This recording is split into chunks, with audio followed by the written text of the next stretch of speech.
Would you mind a little neighborly advice? Are you kidding? I'd love it. I mean, you're a man. You could tell me what's attractive to men. Well, the same thing is not attractive to all men, Amy. Well, no, I know that, but like, well, how about the way I dress? Not now, but, I mean, should I dress a little sexier, maybe? No, your clothing is just fine. It's your mouth. What about my mouth? Well, it's pretty. Physically, it's very pretty. It's attractive. Well, she picked out my lipstick. No, I think we're kind of missing the point that Rick is trying to make here. Well, then what about my mouth? It's open too much. Well, Amy, what I'm trying to say, I guess, is maybe if you kept it shut just a little more, a guy would have a chance to invite you somewhere. Did you hear what he just said to me? I'm not sure my eyes were closed. Do I talk that much? I don't talk that much, do I? The truth? You talk that much. This is awful. Oh, honey, it's not awful. It's just you. You like chatting. You like spreading the news. I know that. And Rick knows that. Everybody who loves you knows that. Amy, I'm just suggesting that you spend a little more time listening and not so much time talking. But I'm the first one to listen when somebody has something to say to me.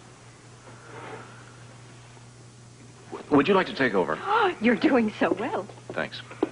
Thanks. Amy, how do I say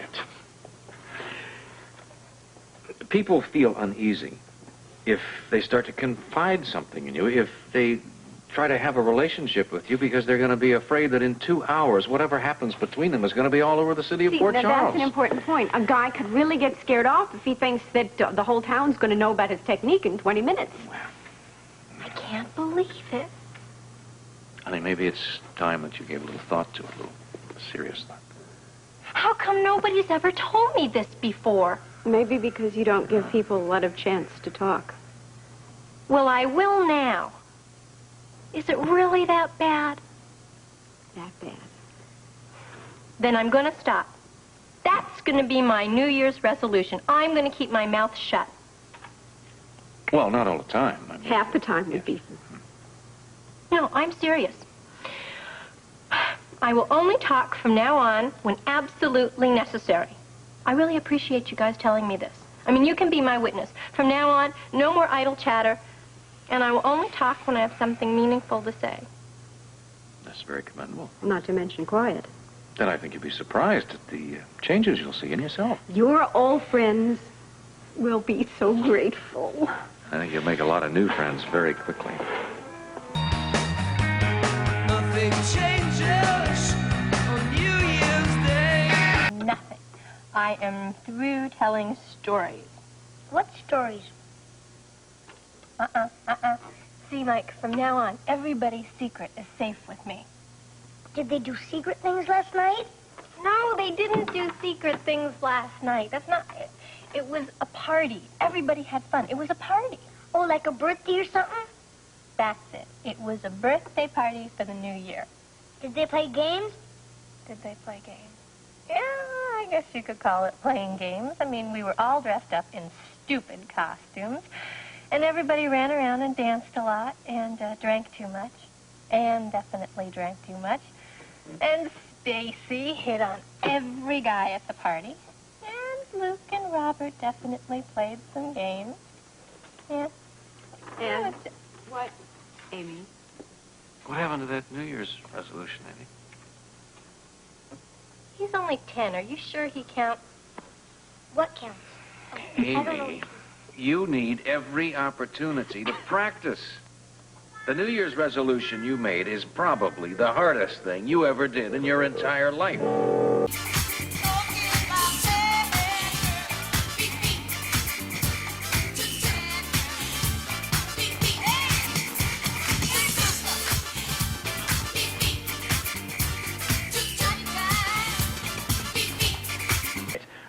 Stella, Lila, this is the mouse. It's very odd name. Oh, Stella, that doesn't sound very polite, dear. I'm delighted to meet you, Mr. Morris. And pay no attention to Stella. My husband and I met some lovely people named Morris on a cruise lately. He was in fruit and vegetables, I believe. Wholesale, of course. Wait a minute. The guards at the warehouse said you used a couple of hookers to get their attention. These are the broads, right? Sir, are you suggesting that Mrs. Quartermain and I are ladies of the evening? Listen, Mr. Morris has this incredible sense of humor. Listen, pay no mind to him, doesn't he, eh? He cracks me up. These are the hookers, Scorpio. Now, don't con me. Stella, dear, is a hooker what I think it is?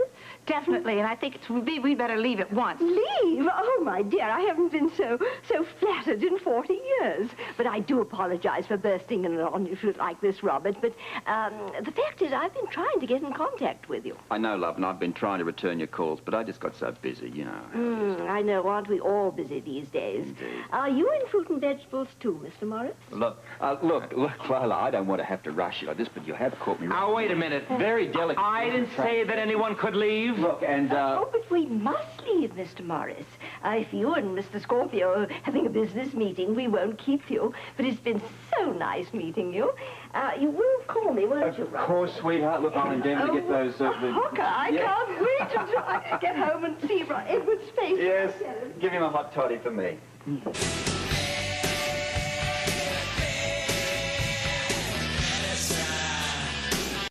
It is my pleasure now to introduce this evening's special guest, Dr. Arthur Bradshaw.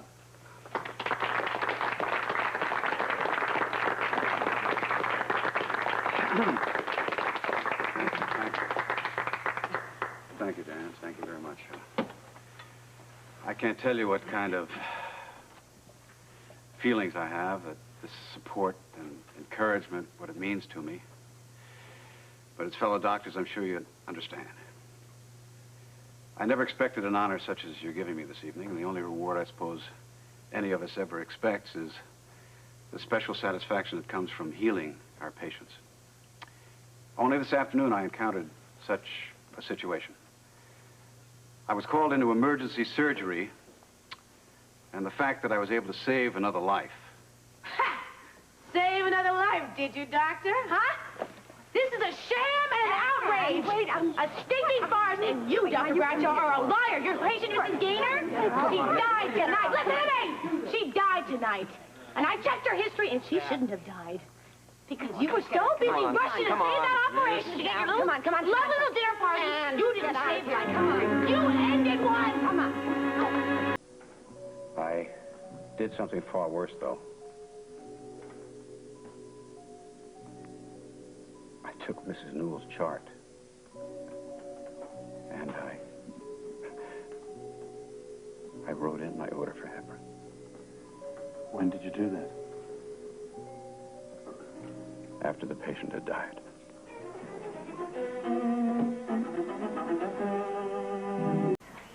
I'm facing a hearing from the Board of Quality Assurance. They're probably going to ruin me. They're probably going to take my license away from me. I won't be able to practice any medicine no more. Arthur, I know what a difficult time this is for you, but believe me, this is very important. Could you possibly put your feelings aside and tell me exactly what Heather did to you? No. Forget about it, please. I don't want to discuss it anymore. I've had enough. There was an old lady who wasn't afraid of anything at all. You again. Now, is that any way to talk to your best customer, Miss Frumkin? You're not a customer. None of you are. What makes you say that? Your earlier visit. Oh, yeah, I'm sorry about that. I didn't mean to leave so abruptly. I threw you out, and I'm afraid I'm going to have to do it again. Please, Miss Frumkin, don't make this difficult on yourself. We're just looking for a few items. 3 on the last count. Before, it was a blonde. Oh, yes, well, I've given that up. Girls? Blondes. I'd like to help you, but we're closing soon. Well, the sign in the window says you're open till 6.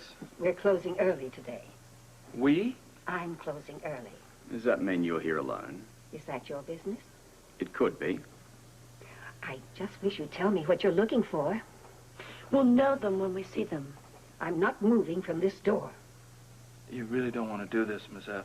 Why not? Because I think you know exactly what we want, and I think you know what we'll do if we can't get it. I'm afraid I don't know what you're talking about, Mr. Benchley. And if you don't leave immediately, I'm going to do what I promised before. Call the police? Exactly. I don't think so. I'm warning you, I will. Your boss wouldn't like that. I don't think you want the police in here, do you, Miss Frumkin? I'm sorry. I won't move until you tell me what you want. Oh, shall we go? Send it to bed. After you. Mr. Barton, call. Right. Get the door, would you, Jimmy? Sure.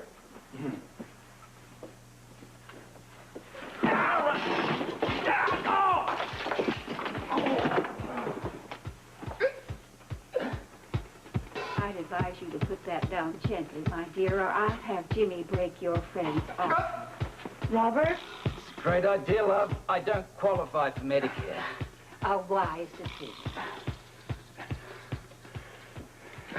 Where are these people, Hester? Thieves, I guess. And you better call the cops. Hester! No, I don't want the police involved. It'll give the shop a bad reputation. Are you sure? Yes, I'm positive. They've learned their lesson. Now, let him go.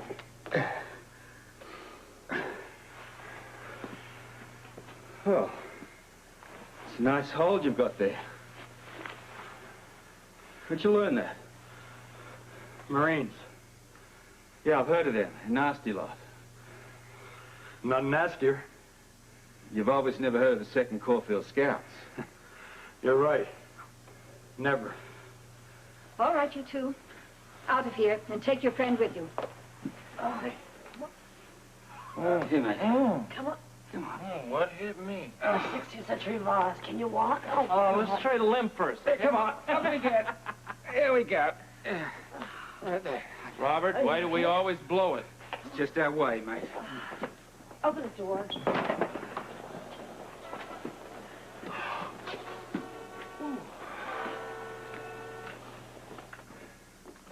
Think they'll try again, Esther? It's doubtful. They've learned that they can't mess with Hester Frumkin and get away with it. I've been a bad, bad boy. No use saying sorry. It's something that I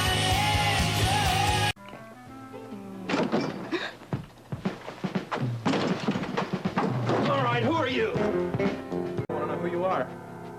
It's her. You know this guy? No. All right, you better spill out your guts. What's the story? Because you're on private property, and unless you want trouble, I want to hear it fast. Cops? Anything it takes, pal. Well, all I wanted to do was get an eyeful of Laura. What are you talking about? Luke, honestly, I don't know what he's talking about either. Well, Miss Star Eyes, right? I read about you in the newspaper. Oh. Well, Lou, you know, I read about Reagan in the newspaper, but I don't prowl around the White House. Oh, the president? Doesn't compare to Miss Star Eyes yet. Yeah, well, if I have anything to say about it, she's not going to be president. Luke, it's just a test. Well, I don't care. I mean, you're beautiful anyways. Well, that's really sweet of you. Thank you. Well, we came down here to get your autograph. Excuse me, that was we or me? Me and my buddies. You got a whole group of groupies out here? Is that what it is? She is. Look at her. Whoa. What are you doing? Send a text. To Ronnie, please. Ronnie? No, to Ted. You ever say how much like Ted? I've never done this before.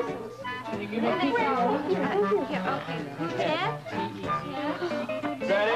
Everybody happy? Yeah, everybody happy? Thank you. Get out. Thanks a lot. Get out. And after that, Spencer actually hit me.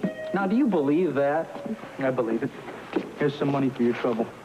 Gee, thanks a lot. Oh, yeah. You want these back? Oh, you keep them. Job well done. Hey, thanks, mister. What'd you say your name was? I didn't.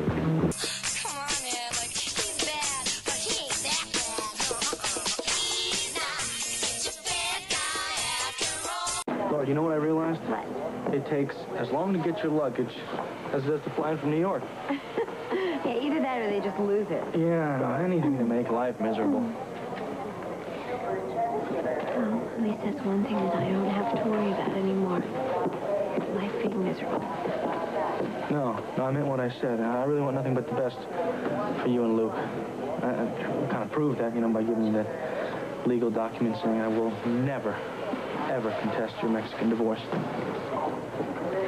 You gave me peace of mind. Oh, God. Believe it or not, I feel better, too, Maybe, you know what, maybe you and I can just, we can be friends again, huh? Oh, I really don't know about that. I'll have to talk to Luke. Listen, why don't we share a cab back to town? I don't think I should do that. I think Luke would be pretty upset if he saw the two of us together. Yeah, you're right. Okay, why don't you go on ahead and do my best, Luke. Okay. Thanks. Mm-hmm. Listen, before you go, can I kiss you goodbye?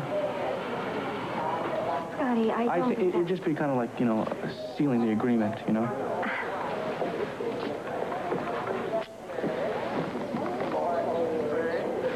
Take care of yourself, okay?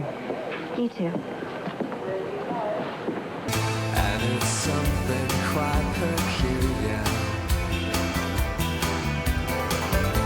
Something shimmering and white. It leads you here, despite your destination, under the Milky Way tonight.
Back.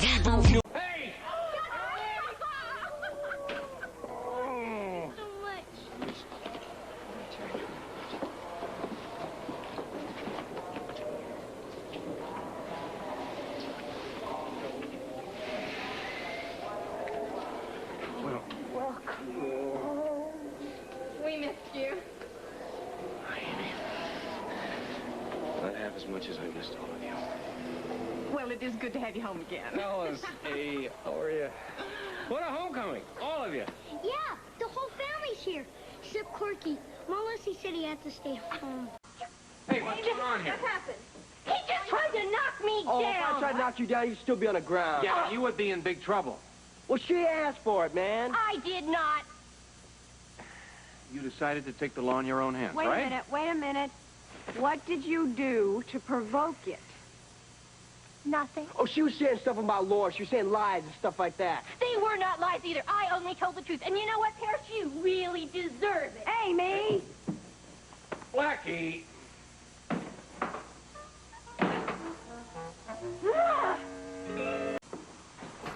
Do you suppose that means we shouldn't wait dinner?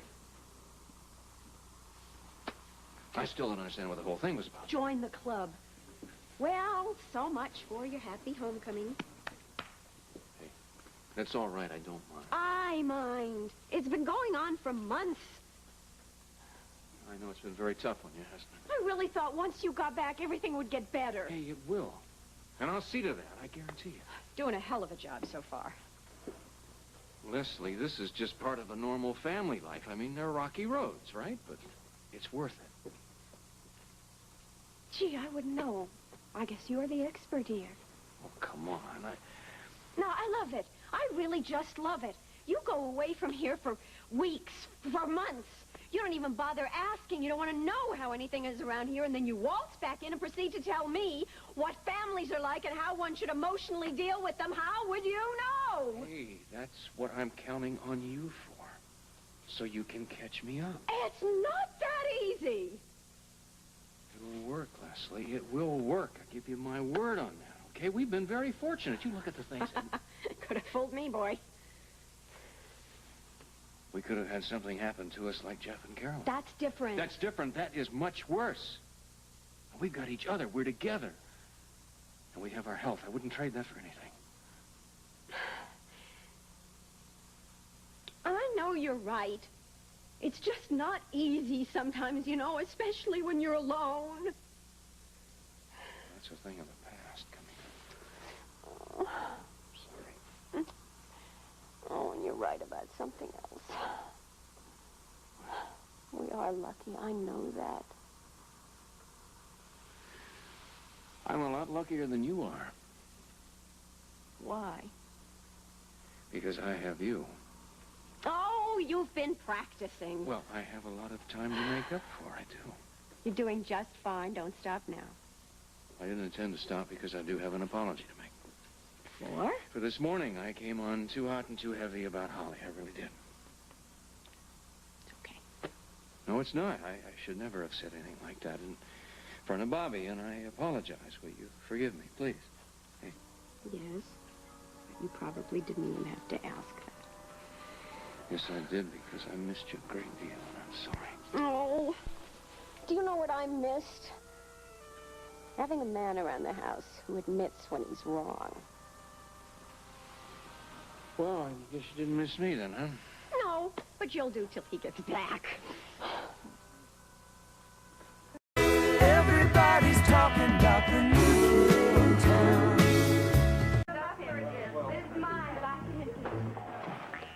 Rick, we seem to have company. You know who they are? No, but I get the feeling they're not our official cheerleaders. Hi, fellas. It looks like you came to help. Thanks. Hey, what's going down, Pop? Oh, you got your family tree just a little bit mixed up. I am not your pop. My name is Rick Weber, and I didn't hear yours. What is it? I mean, my friends just asked you a question, man. What are you messing up our turf for? Well, if you're referring to this as your turf, just to set the record straight, it happens to be a building that I've taken a lease on, and I'm going to change it into a sports center for guys like you. Well, yeah? Yeah. Well, we got our own idea of sports in this pad, and we like it just the way it was. You dig? No, you dig. You want to come help? That's fine. We would love to have you, and I mean that sincerely. If not, get lost. Hey, you got a big mouth. Yeah, well, you got about 2 seconds to make up your mind. Want me to count?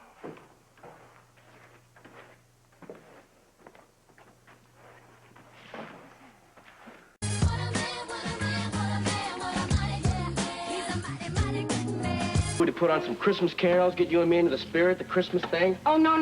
Yeah, I'd love it, but we can't do that right now. Rick just got home a little while ago, exhausted. He's asleep already. Oh, well, how about little Mikey? Where's he? He's been asleep since 8 o'clock. And Amy is on the late shift. What time is it anyway, do you know? No, it's about something after 11, a little bit. You're kidding.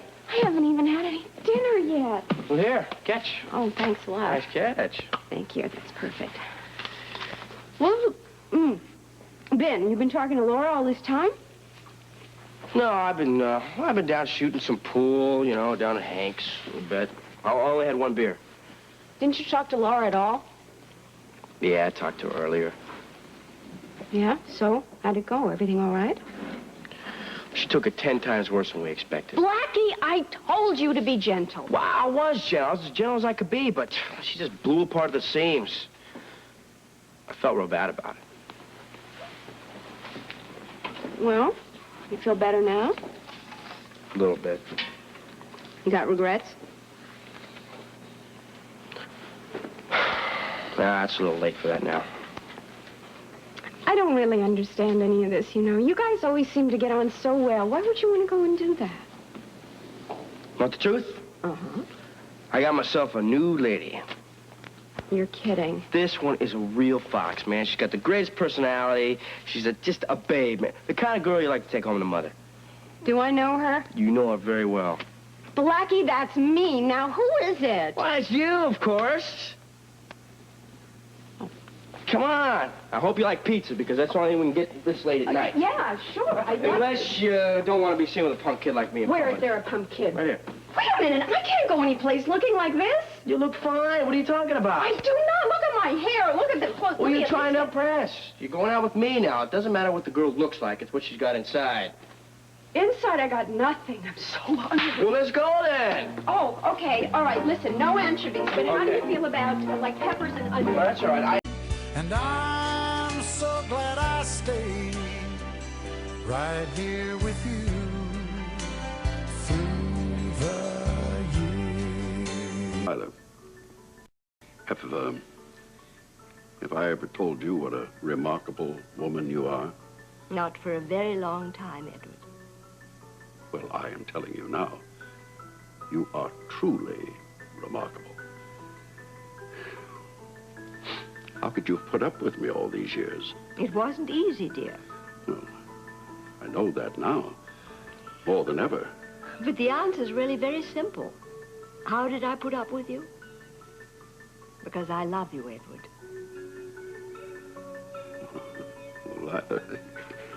Well, you haven't said that to me in a long time. But I'm saying it now. I love my husband. We're together, and I'm a contented woman.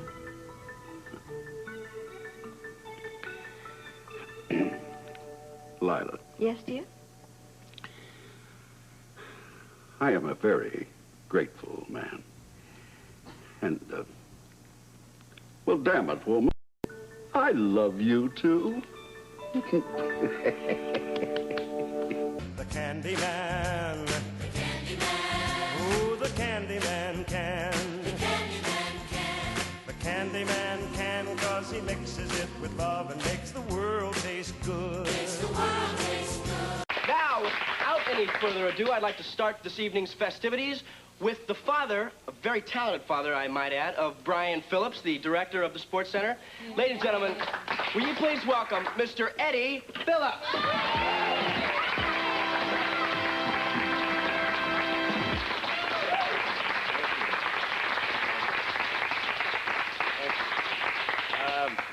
Thanks to my son and a lot of other people that I see here tonight, I'm here to try to perform, being an old performer.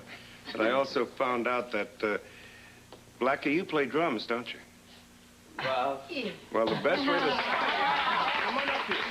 Because the best way to start the show, since I'm an opening act, is with a little jazz. Come on, you sit up. We're going to do a little thing here together? That's it. Okay.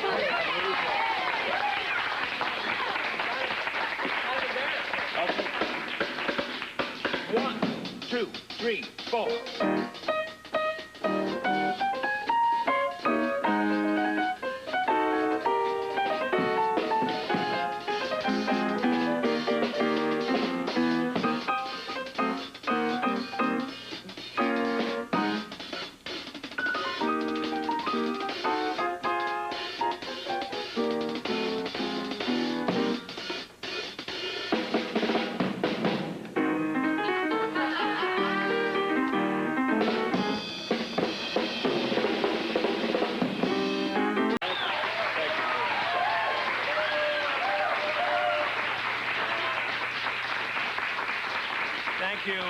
Thank you, one and all. I thank my son and his lady for being nice enough to invite me. And for your reception, I thank you all very much. And, well, I just want to say, Blackie, don't worry about it, man. That Sports Center's going to be all right.